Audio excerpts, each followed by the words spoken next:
Máte oheň? Oheň. Nic?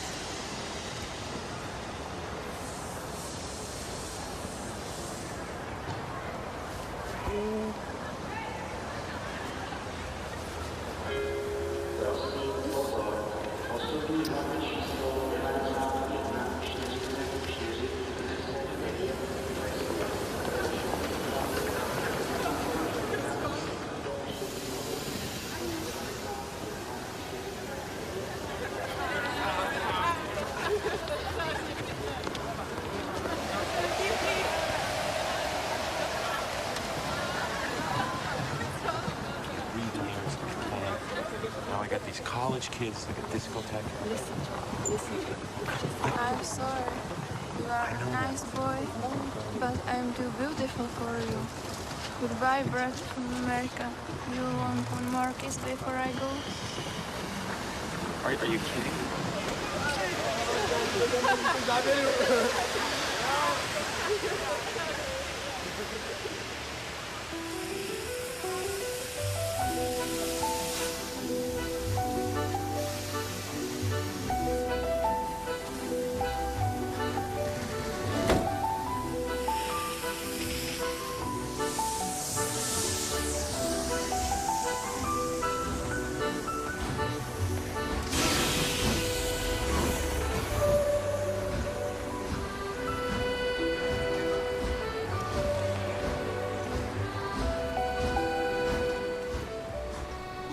I'm here tonight to tell you about a father who loved his son and a son who loved his dad. The way this story is going to unfold for you is a little bit different because I want to bring it to now. You see, a dad would go home and he would go by the school, and every now and then he would pick up his son and say, "Son, why don't you go to work with me?" The boy loved that. And when his dad would just come and pick him up, he was the happiest boy ever. He knew that he would get to spend the afternoon with his father at work, and he would get his coat, and they would walk, and he would bring hot chocolate for his son, for it's really cold, and they would go through. But this boy was different. This boy would see things. This boy wasn't normal. And when they were walking one afternoon going to where dad worked, this boy would notice things that other people wouldn't notice. He see things other people wouldn't see. He sees a man in a bathrobe in the middle of the street who's yelling at a second-story window. He sees a woman who's very angry at him and doesn't really want to hear what he says. This boy, as the rest of the world hustles by, he slows down. He sees the hurt and the pain. He sees the anguish and the sorrow. He sees the window close and a desperate man trying to get it. What he did doesn't matter. That he hurting is all that matters.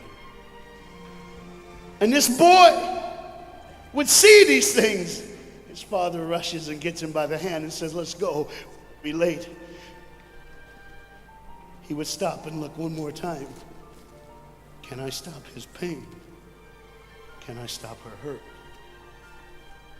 But the boy loved his father. They would go and they would catch the trolley. I think that's what you call it here. We call it a tram. Yeah, I don't know the words, but he would get on there with his dad, and the boy would just notice people. He would look, and that day, one particular, he noticed something as he got on the train. To explain something, as you can hear, there's a train coming, and I got to get through this before the train gets here. He saw a man, he saw a woman. He saw that the man seemed very happy, and the woman seemed very sad, and he couldn't understand why they could be together and one be happy and the other be sad. He couldn't understand that, but the little boy knew that there was something wrong. He had this feeling, this instinct that was amazing, how he cared for other people, but he loved none other than his father. He knew his daddy loved him, and as he watched the world and their hurt and their pain, he knew that he would always have a father. But even notice this, I need you to understand as you hear this story and get involved in the life of this man and his son,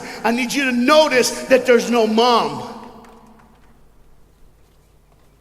As they walked through the woods, the boy would say to his father, Dad, what will I do when I grow up?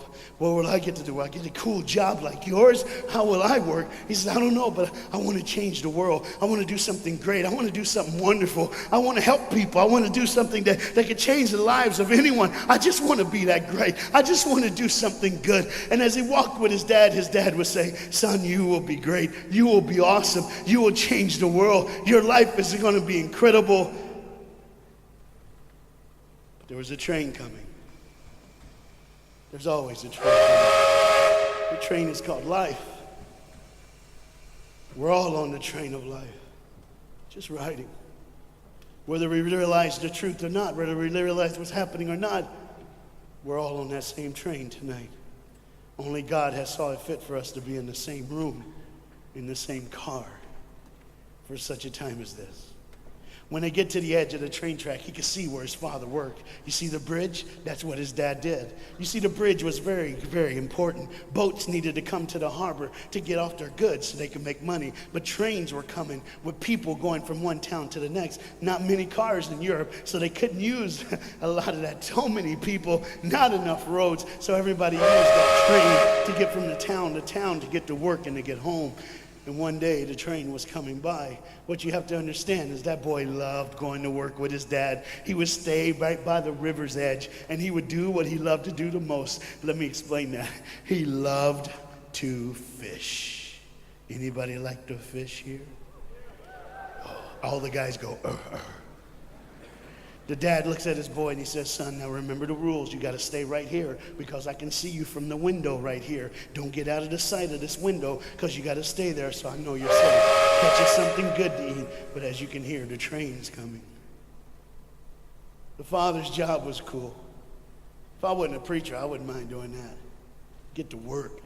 Get grease on you. Even if you didn't have to, you just squirt it on you like you feel like you did something. That's what I would do. There was a boat coming in the harbor. Timing is very essential. I'll go ahead and give you the key. The key is this. There's always a light. Everybody say light. Say it again. One more time. There's a light that the train conductor needs to see. If that light is green, he can go. If it's red, he must stop. You see, God has given us road signs in our life that we must read. Lines that tell us to go and lines that tell us to stop. Whether we read those and believe them or not is up to us. That's why some of you have fallen and you cannot get up. But tonight, that's why I'm here.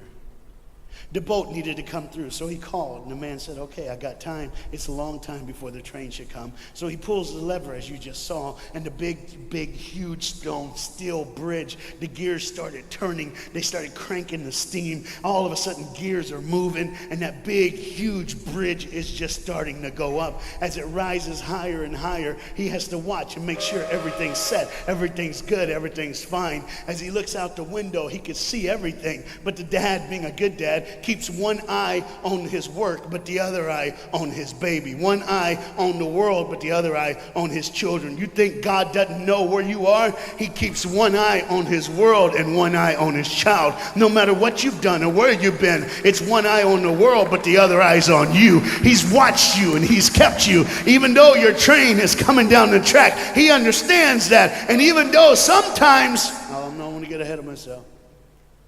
See the red light? He didn't see it. So many times we don't see the red light. See, to just say the train was early. The boy can hear and see the steam. And he looks and says, Daddy, the train. Daddy, the train's early. Daddy, you got a daddy. Hey, Daddy, the train. Daddy, the train's coming. But the dad was looking at the gears, making sure he had enough oil, making sure there was enough steam to get the bridge back down for the train. And the boy knew one thing. Now listen, the boy knew that his dad one time showed him where the trigger was. It was a red lever. If he pulls it the train bridge would collapse down fast and the train would be able to come across. All the boy knew was there were people on that train. There were people that needed to be saved. There were people that had, some of them just with their friends having a good time, like everything's fine. They did not know that the bridge was up. They did not know what was coming. They're just living their life like you and me, just going down the road, just being our own thing, doing our own thing. And the dad all of a sudden hears the train coming. He looks and then he said, oh, my son. He looks out and his boy's gone. He's like, oh my God, where's my son? Where's my son? He got to figure out. He looks back just in time to see his son trying to save the day. All he had to do was pull that lever. He reaches in to pull it, and the boy pulls too far, and he falls in the hole. Now it's on the father. And God the Father, did you hear me? God the Father has to make a choice. It's his now. Do I save my son, or do I save the world? But they don't even know. They don't even know. The greatest decision of his life. He could blame it on them not seeing the red light. He could blame it doesn't matter anymore. Pull the lever, save the world. Leave it up, save your son.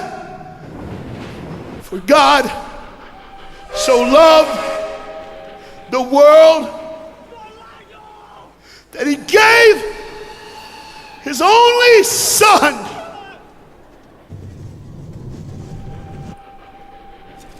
Whosoever believes in him will not perish. 3, 2, 1. It's over. And they didn't even know. They never would know. They didn't even know. The train goes by. It's fine. Everything's cool. The bridge is down. Just like always. It's always going to be down. Are you hearing me tonight? He gave his only son. For God so loved the world that he gave. And you know what's amazing? I wonder what God did right when his son died on that cross. When he breathed his last breath. When he took that breath and he breathed and it was over. Here's what the Father would have looked like. They didn't even know, just trying to think of their life. Just trying to figure out what they're going to do next. Just thinking about the person they're going to see, the people they're going to hang out with. Just trying to be, just loving, caring. Doesn't matter if you're blind. Doesn't matter if you're putting on a little more makeup, trying to look pretty for somebody, or just wearing another mask. It doesn't matter.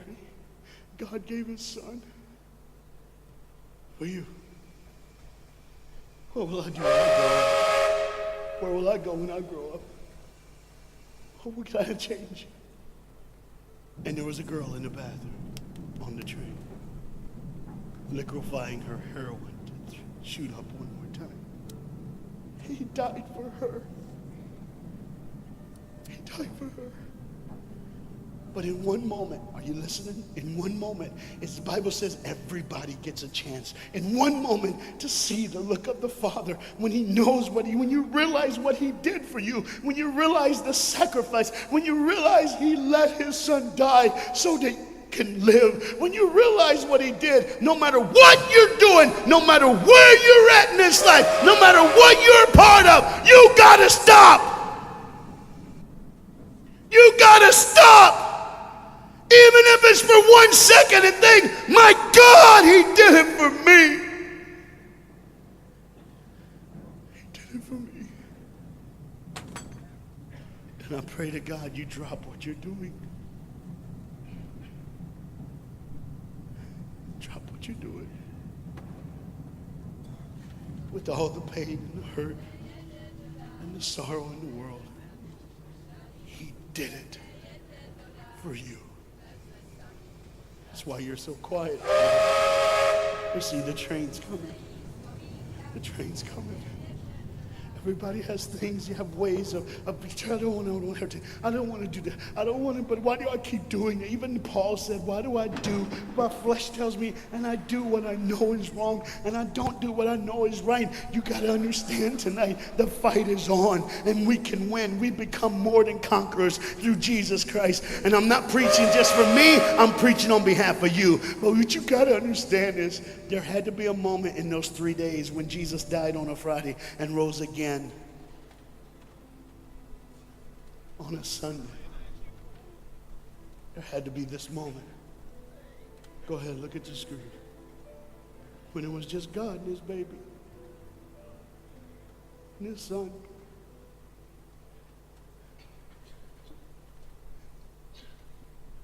Every sin that's ever been committed in this earth is rolling through your mind right now.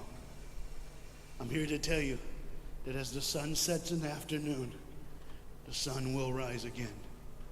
And when the sun rises again, you cannot change your past, but you can change your future. You see, it's always a different day. One day someone lives, the next day they die, the next day you wake up and you're still living. You're like, why am I going to live? Why does this have to be my turn? Why can't I? You can just preach. I could have stopped, but I need you to see the whole picture here.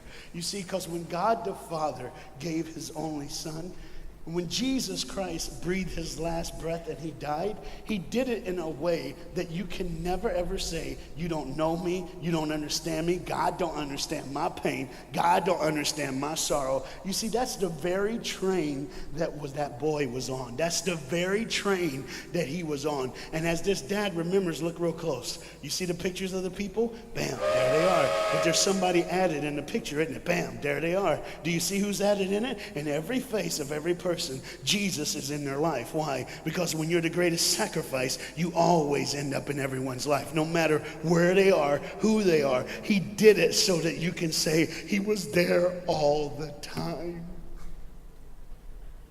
waiting patiently in line. Jesus Christ was there all the time. And the train keeps going. The train keeps coming. Train keeps moving. People keep living and people keep dying. And God the Father just watches it all. One eye on the world, the other eye on you. Some of you are starting to figure it out. You're like, what is he looking for? Just one girl. Because see, the whole horrible day, God only had his eyes on one person. And it was just a day on the street corner. When he walked by, he saw a girl with a babe. And she saw him. Do you get it? Old things are passed away. Behold, all things become new. He did it so that we can live. No matter what the sin, no matter what the pain, no matter what the sorrow, the sacrifice was perfect. It was perfect. And it was for you. And God the Father watches it all unfold. And all he can say